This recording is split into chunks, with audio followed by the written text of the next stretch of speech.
Welcome to Dave's Garden Adventures. Come on in. Let's show you some compost processing here.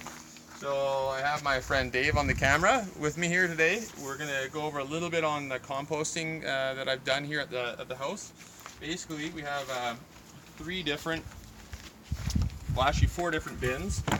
The last bin will be for your finished compost once you actually make your soil up. The first bin over here is more for your brown materials. So you can see, I don't know if Dave, you can get in there, look a little bit more at the actual material. So you can see it's a brown-like material. I used to have straw in here, but right now I have Scotch broom actually that I've chipped down. And I find that this works really well because it's nitrogen rich. It really helps out break down the compost. It's like gold, this stuff. So keep that in mind for future reference. We might talk about that in another vid. So second bin is going to be where you're going to throw most of your kitchen scraps as well as your brown material, whether that's straw or, again in my case, a Scotch broom that I've chipped up. But you can see how it's I don't know if you can see that, Dave, but you can see there's lots of stuff in here. There's like kind of like cardboard, old cardboard we put in here. You can see a lot of green material would be a good idea in here. All your kitchen scraps. Kitchen scraps are considered a green material as well. And then I've thrown in some of the Scotch broom or the chip that I've thrown in there for the brown material. Normally you want to have about a 50% or more brown material.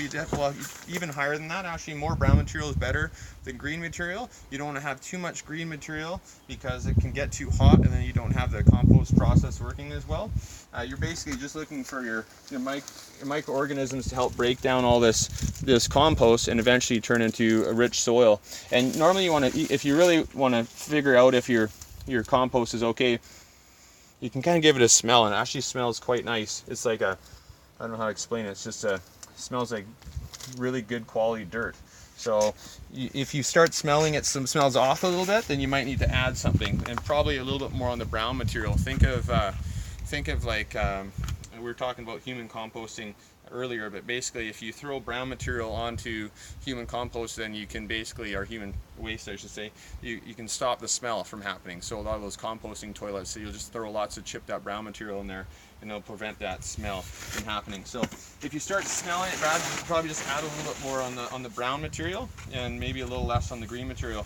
The second bin here is also, so basically once this one has composted down a little bit, normally in the summertime you can basically have a shorter time to compost because of the heat, and as long as you put a little bit of moisture in there, it'll help break down the compost faster. But this is about a month in. You can see, I don't know if you can see that texture. Ooh, and this is one thing we came up with earlier talking with Dave, is that it looks like tea bags now are not coming with composted material. There's plastic in them, so they don't compost very well, if at all, at the end here. So something to consider, maybe changing the tea company that you work with, or finding out if it's actually using compostable material.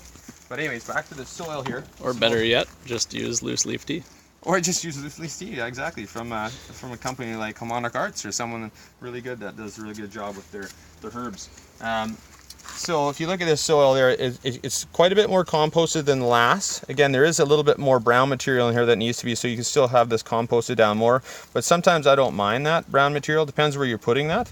I'll show you what I use to sift this out later, but you know, we can start taking that and actually sifting out and making soil of this right away here. But it's just a beautiful, and again, it's got a amazing smell to it. Like, this actually smells absolutely amazing. You want to grow some vegetables right now because it smells so good. Okay, but so when do you move it over to that second bin? To this How bin? do you know it's ready?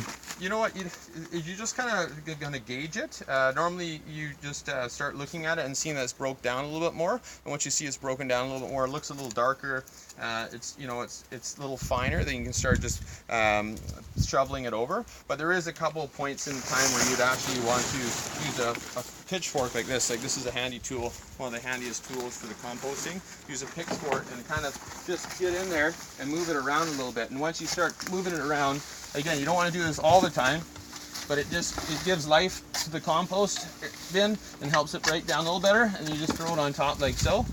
And then eventually you'll start noticing that it's getting a little bit finer, and then you could move it to the second bin. And there's no perfect time, you'll start getting to know it when you start doing it. But in this second bin, you can see, I don't know if you can see that, but it's really fine now compared to the other one. See how the material just falls apart and it's nice and fine. So you know that at this point, you could probably start taking it to the next step, even though I'm letting it go a little longer. But the next step would be, just so you're aware, is trying to make something like this. Easy to make. It's a sifter, right? So it's a sifter like so. I don't know if Dave, you can see that. So the front's just got basically the metal material that goes over top of the wood, and then the back side of it, where I'll show you where it goes onto, it's got a little bit of a spot to put the dirt. So let me show you that quickly, just so you know what the heck's going on. Can you see that okay, Davey, or what? Yep. You bring the wheelbarrow over, so you get a little trusted wheelbarrow. And easy enough, you just literally put the sifter on top of the wheelbarrow. So I made these extra little wood pieces sticking off the side, so it basically can sit on the wheelbarrow no problem. Oh, and Sparta's just jumped in he the compost. he thinks there's a rat in there. He loves it. He goes nuts. And that's the other cool thing about doing it, being out here in the garden too, is that you kind of have these crazy experiences with, you know, in this case my dog, but even with the animals. We saw like this crazy little wasp episode the other day that I had on video. If you look at one of the other videos, it's pretty amazing. But it's just, these things happen out here that you just can't explain, that are amazing and fun to watch, and you just have tons of fun. So anyways, what we do here is, this is the second bin, or third bin I should say. Again, so what we do is basically just take it with a shovel, throw it on the sifter. Again, I normally put 2 scoops on, but we'll just do 1 scoop for demonstration purposes. Any of the big stuff, you can just see right away it's not going to go through. Like, I mean, that should have been chipped down a little bit more to make it easier, but just throw it into the yard and it'll break down. But you can either just sift like so, and it depends. Normally you want to have some gloves on there just in case, but I find that, and again, there's those tea bags. So this is just, it's not composting down at all. So just be aware of that. And this is actually a pretty good tea company normally for the tea. It's an organic tea, so you would think that they would do a good job, but apparently they're not. So anyways, so what we do is we just sift this up. You see what's left here, so you can see all this material that hasn't been broken down yet, and it's a little bit too big. So what I do is I tend to just throw it back over into the first bin where Spart's hanging out. Chill, Spart, don't chip. He's gonna get fired up. It's all over him now. But anyways, the bottom line is that we throw it in there, and now you can see what's left. Like if you take a look at this, Dave, can you see this? So if you take a look at this, see that material now? It's nice and composted down. So it's a perfect medium for putting into your garden. And you could put this direct right into your garden. And I guess you would just have your plants just blowing up. You could use this into, you know, your food forest area if you wanted to put this around your trees or whatnot. But I tend to use this. This is like gold. So I tend to use this for more of the gardening. So actually for putting in with my plants. So if you look behind you, we did, and actually that first picture, I guess, when the video started here, was this area which I just made. So this is soil that I just made here.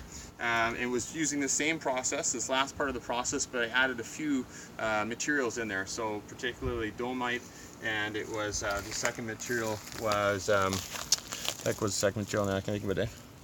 The second material is the perlite. Sorry.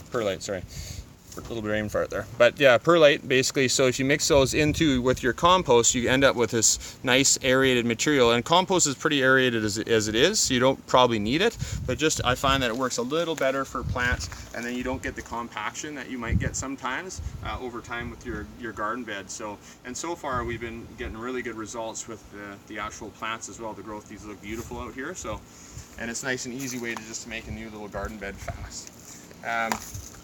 So that's basically it. And what I do with this last bin, normally, like I say, if you looked at the other video, it shows you actually what I do with the last step of the process, which is adding a few amendments in there, like I was telling you about the perlite as well as the dolomite. And again, you don't necessarily need to do that step, but I just do it for specifically the garden bed. You can see in this last bin here, this is kind of my storage bin. It's really just there for waiting for the next step to take that out to the garden. And I put a little bucket in there. Let's just show you, Davey. So to make it easy to scoop out, you just get a little bucket in there, and literally that's what you're left with. So you got this nice soil basically ready to plant vegetables with, and you can throw that in the garden bed, and it's not going to compact down. and it's going to grow your vegetables nice. So that's just your storage bin area. Okay, so I think that has basically covered the composting process in this in Dave's garden in the backyard. But if there's questions or comments, leave them below into the comment section. Otherwise, Dave, any questions on your end, brother? No, I think we're good. Good, sweet. Well, we'll keep going with these little videos. Hopefully they're educational and fun. And you'll get to meet Sparta. Hey, what are you doing in there, buddy? This is little Sparta. He's the little rat right there. Look at his little face. He's got compost all over him. He's just living the dream over there, right? Living the dream. Just getting excited. So you'll get to meet Sparta more often too. So thank you very much for watching. We'll see you guys soon.